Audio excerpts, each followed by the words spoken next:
Hey friends, welcome back. We are in the final session for the last couple of weeks. We've been talking about regional leadership, how to be a really effective multi-unit leader, taking the principles of Jim Sullivan and his great work on multi-unit leadership. So without further ado, principle number 7 is all about being what Jim calls a goal getter.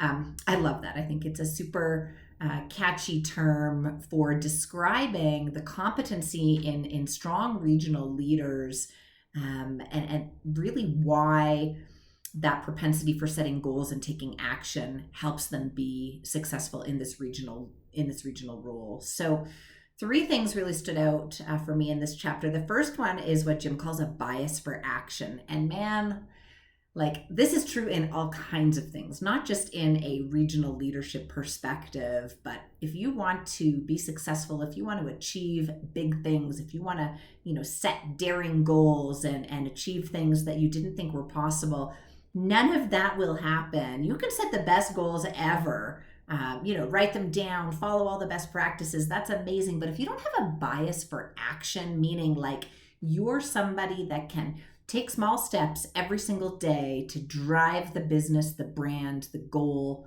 the action plan forward, you're not actually going to achieve anything. So you can't be a goal getter. You can't be someone that goes out there and gets things done and achieves great results without having a bias for action. Really, really important. The second thing that's really important in the regional leadership perspective about being a goal getter is you need to be the type of leader that can take big goals and break them down into much smaller, actionable, bite-sized pieces of that bigger strategic objective. I think organizations, certainly some of the big brands that I've worked for, are really great at setting that daring destination, setting that big goal, driving the big strategic plan for that business year. But where I think there is a little bit of opportunity to enhance the overall results when you get to the end of the year, it's how do you bring that regional leadership level to the table, either as the goals are being created or after the strategic plan for the year is ready to go.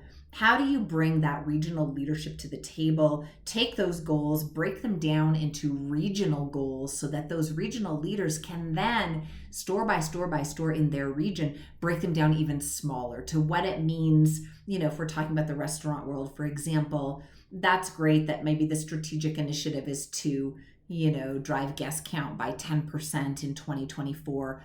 Terrific. Let's work with the regional leaders and let's break that down into a real number. What does that mean for you in your region? Then the regional leaders can take that regional number and break that down into a store. This is what it means for store X. We need 4% guest count growth here. Let's turn that into action for our team members. How's our team going to help us achieve that goal? Well, it starts with amazing service, and it starts with big hellos and big goodbyes at the front door, and it starts with shift leaders that are on the floor in the trenches with their team focusing on, you see where I'm going with this. Big strategic goals are great because it guides the organization, but really impactful regional leaders know how to take those big goals and break them down into something that's really digestible, and really relevant to the individual business units in their region. So takes big goals, breaks them down.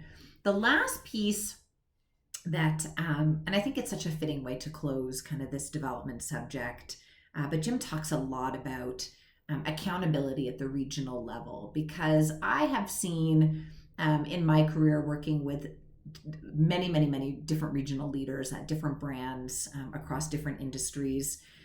It can be tempting as a regional leader to defer accountability for results in different business units or as a region as a whole to, well, there was construction over here, and well, we got staffing challenges over here, and well, we had leadership turnover over here, and we had this problem over here. That's the life, friends. Like, that is the role. And I think everybody that's maybe watching this from the retail or the restaurant industry, like, they will agree. It's never a dull moment. Things happen all the time. It's notorious. These industries are notorious for a little bit higher turnover. Obviously sales are greatly impacted by traffic, which can be disrupted for any number of reasons. So it can be tempting to kind of separate yourself from the regional results and lean into, well, it's for all of these different reasons that my region didn't hit X, Y, and Z target. I think the best regional leaders in the business, they're just accountable for their results. They just own it. They own the results. They own those metrics, and they use that to kind of springboard themselves into action for the following year. Okay, so this didn't go well. Here's the reasons why I didn't, meet X, Y, and Z target. Now I'm going to really reflect on that, and I'm going to think about what types of things or activities I am not going to carry forward into the new year, that I'm not going to focus on because they didn't yield high impact results. They didn't deliver value to the team, to the guests, to the region. And these are the things that I'm going to add to my practice next year, that I'm going to do a little bit differently to help get a better result. I think in most things in life, personal accountability drives action and it drives results. If you kind of live in this cycle where you're blaming everything under the sun, and I'm not saying that there aren't really valid reasons why results go sideways sometimes. That's absolutely the case.